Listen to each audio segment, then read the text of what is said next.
Escalation is confirmed. Russians brought 100,000 soldiers and 900 tanks to the east, but this very well might be the final attack of Russians in the history of this war. At the same time, Russians built a new military base in literally the worst place possible.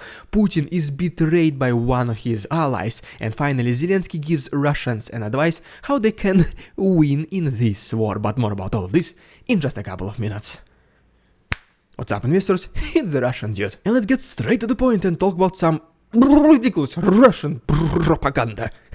So, you probably heard that as soon as McDonald's left Russia, they replaced it with the new burger place called Delicious Period. This is the literal translation, sorry about that. And so right here this typical Russian guy with his just small pet bear, he's trying to feed him allegedly this tasty period.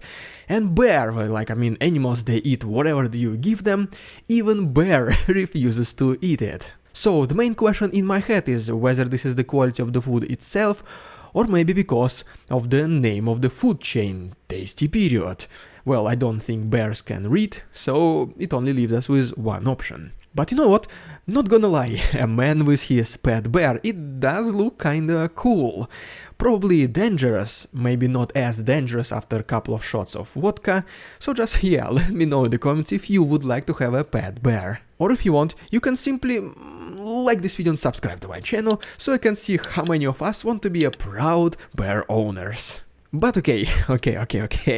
Let's now really quickly talk about the Western military support to Ukraine. Putin got betrayed by one of his closest allies. Then we'll switch to the south and talk about revenge by Russians. Then we'll go to the east and talk about the major escalation. Russians building a base in the worst place possible, and Zelensky's advice to Russian soldiers. And first of all, right here in this picture, you can see Ukrainians already using Western military vehicles such as Bergen Panzers and Leopard 2 tanks in the front lines. And speaking about the tanks, those Russian military machines abandoned on the battlefields are either seized by Ukrainians and used by themselves, or they're being delivered to, for example, United Kingdom, where they deassemble these tanks, look for weaknesses, and then pass along this information to Ukraine and other Western countries.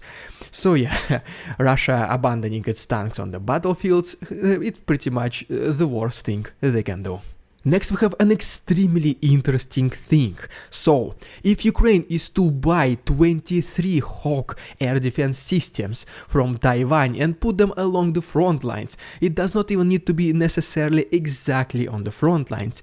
This will allow them to protect the entire front line across the entire Ukraine. And ultimately speaking about the aerial vehicles, recently the president of the US, Joe Biden, has approved the training for Ukrainian pilots to use F-16 planes. And this training is set to begin most likely by the end of this summer by Western partners. But wait, there is more, because it looks like that we have yet another ally of Putin, which just betrayed him. And this country I'm talking about is Iran, the biggest supply of Shahed drones to Russia. And what the representatives of this country basically said is that they support the territorial integrity of Ukraine and are looking forward for the peaceful resolution of the conflict. Now, I'm personally not sure if this is the Western countries pushing Iran to think like this, or maybe just Iran is tired of supporting Russia in this war, which even they understood that it is completely meaningless. But in one way or another, this might be the first potential hint that maybe in the future Iran will stop or at least decrease the supply of Shahed drones to Russia. Alright, and now let's briefly talk about the situation in the south and the revenge of Russians before we move to the east and talk about yet another massive escalation and possibly the final attack of Russians in the history of this entire war. And long story short, you all already know about the attack against Crimean Bridge, which happened recently. And so today, Natalia Humenyuk, she mentioned that she sees an increase in activity of Russian ships carrying caliber missiles in the Black Sea, and she warned that potentially Russia might use them to attack the territory of Ukraine. And later, indeed, a lot of attacks using missiles and drones were reported across Ukraine, mainly in the south, such as for example cities against Odessa. And well, as you would expect it, in response to Ukrainians destroying the major artery of Russians, which they used to supply their forces in the south, I'm talking about the Crimean Bridge, Russians started targeting civilian areas. Ukrainians were able to intercept the majority of these missiles and drones, but the debris still fell on houses of just regular civilians. And just overall, Ukrainians were able to intercept 31 Shahed drones, 6 caliber missiles and 1 reconnaissance drone. And then even the press secretary of Russia, Dmitry Peskov himself, he confirmed that yes, such attacks against Odessa and other cities, it was the revenge for Ukrainians attacking Crimean Bridge. And speaking about the Crimean Bridge, recently the Minister of Development and Construction of Russia, Marat Husnulin, he visited this strategically important object. He inspected the bridge and the damages, and just after watching this video, I cannot stop thinking about one thing. So, whenever Marat Husnulin is climbing up the stairs from this massive hole and complete total elimination of the section of the bridge, he's like, yes, it does look like that this bridge has been damaged.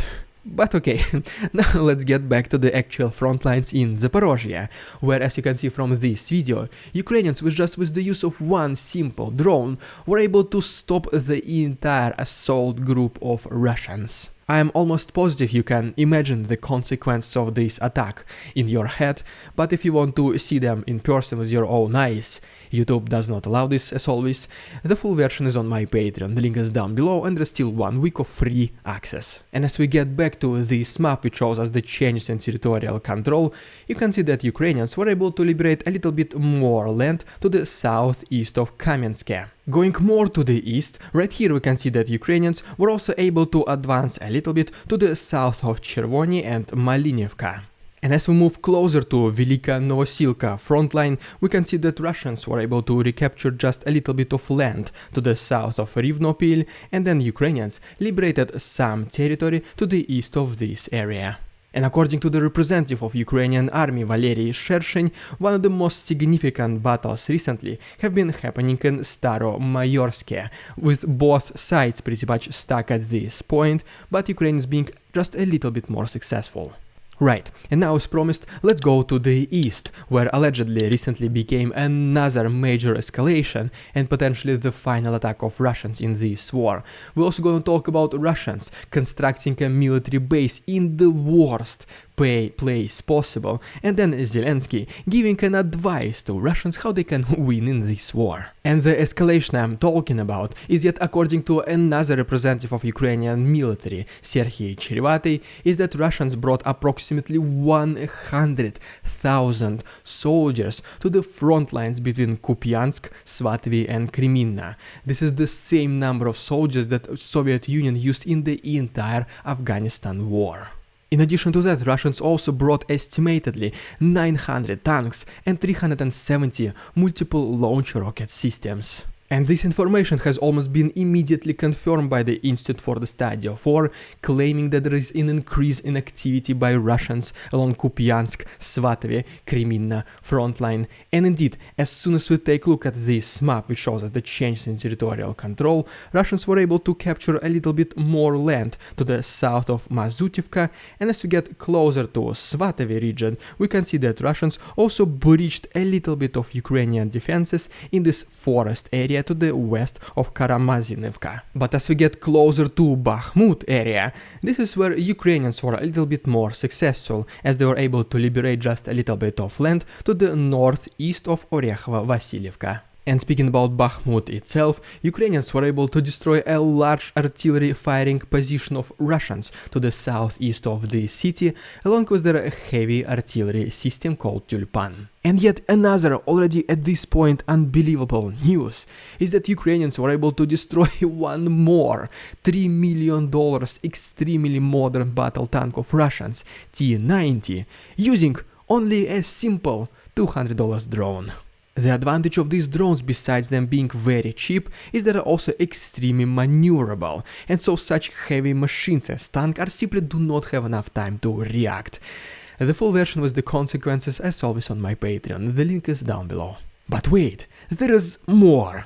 Additionally, 2 more heavy flamethrower systems of Russians, called Солнцепёк, has been recently destroyed by Ukrainians. And well, Russians also try to defend themselves. So, for example, they use T-72 tanks against Western military armored personnel carriers, Bradleys, that Ukrainians are using on the front lines, but they are unable to penetrate their armor, as you can see from this video. But so yeah, just literally a couple of last words from the east of Ukraine before we can talk about the absolutely worst location for the Russian military base.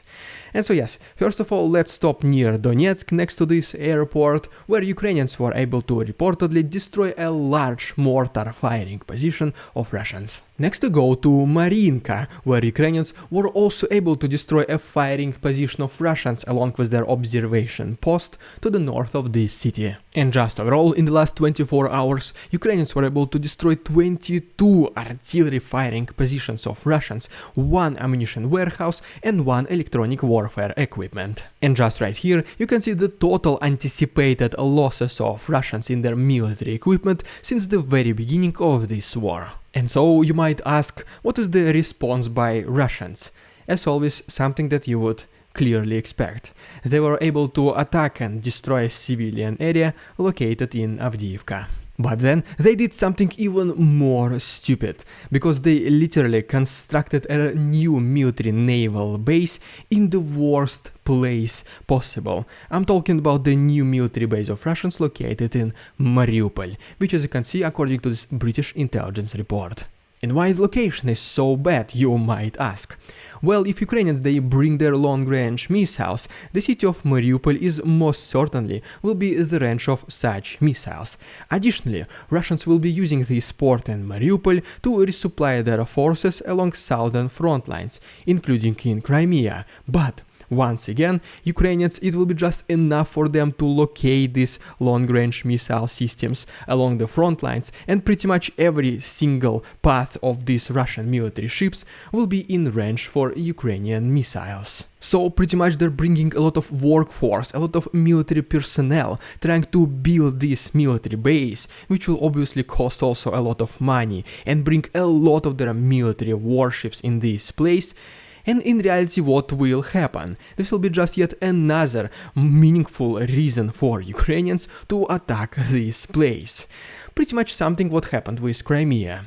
Ukrainians destroyed it in the past, Russians took so much time to repair it, and as soon as they were done, a couple of months later, Ukrainians destroyed it again. And I'm not sure if Russians take this into consideration, or if they're planning to increase the defenses of this naval military base. I don't know if it's gonna help them or not, as long as the defenses they're planning to construct will be much better than those literally nets over tanks, which, to be honest, I have no idea if these nets ever help against missiles, javelins or anything like this, but this is what Russians do. But Russians might have a hope, and this comes from the most unexpected place, from President Zelensky himself, who gave Russian soldiers an advice how they can win in this war. And this is what it means. So, long story short, Zelensky advised Russian soldiers to, whenever they're calling their relatives and friends, to talk about significant victories of Russian forces on the front lines, to lie to them, to say that yes, Russians are advancing, Russians are winning. And what will this create in return is that these relatives and friends will be like, well, yeah, looks like we have some good news from the front lines. Looks like Russia indeed is winning. So the general idea here is to increase the morale of the Russian soldiers, which, as you can see, does not help that much. Because Ukrainians, with the help of this Western military equipment and advanced tactics, they will most certainly crush and penetrate the defenses. But at least this was some kind of help from Zelensky to Russian soldiers.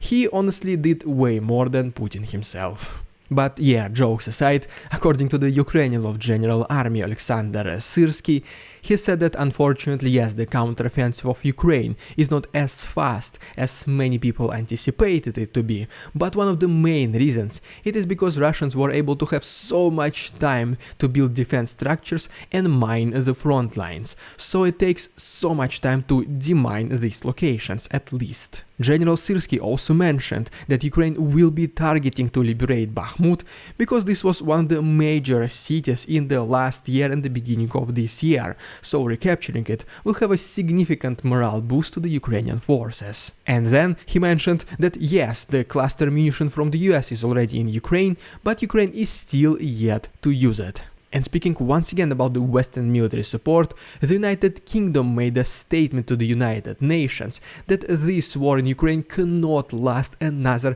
500 days. Something has to be done, something has to be changed. And maybe this is just a hint about an increase in Western military support to Ukraine to make it even bigger than it is right now. And so yes, right here are the main takeaways of the video, please listen to them carefully, these are very important. So, Ukraine will most certainly continue receiving Western military support, and maybe even more of it in the near future, and in the meantime, Russia, especially Putin, continues to lose his closest allies, such as for example Iran, which has started to talk about territorial integrity of Ukraine. At the same time, Russians are trying to do a major escalation alone in the east by bringing 100 soldiers.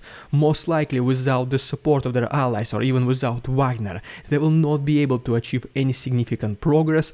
That is why in the near future we might see a stalemate, and as soon as Ukrainians exhaust Russian soldiers physically and morally, this is when we might see Ukrainians launching their counteroffensive pretty much immediately. And if you don't want to miss it, just please once again subscribe to my channel, it only takes one click. The absolutely best way to support my work is through my Patreon. You can also become my channel member and unlock some perks, or simply use a PayPal link. Everything can be found to the right and down below. Thank you so much for attention, товарищи, please follow me on Instagram, beware there are scammers in the comments, and see you tomorrow.